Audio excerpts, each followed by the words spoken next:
Hi, this is Stephanie Hoffer Robinson with Philadelphia Parks and Recreation at Pennypack Environmental Center. Today we're going to do a little game of trivia.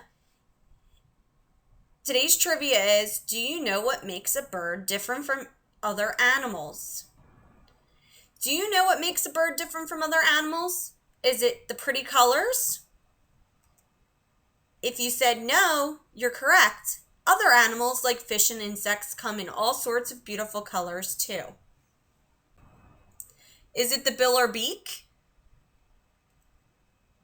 No. Other animals like the duck-billed platypus, a mammal, have bills too. Is it the eggs? No.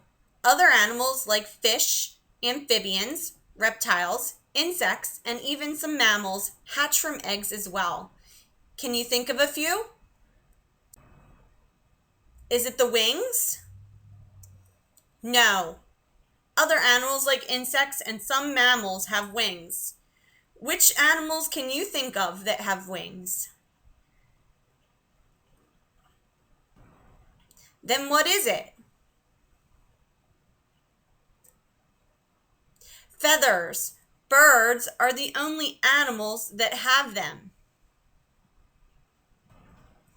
Go head out into your backyard and see if you can find any of these beautiful birds in your backyard. Thanks for joining us.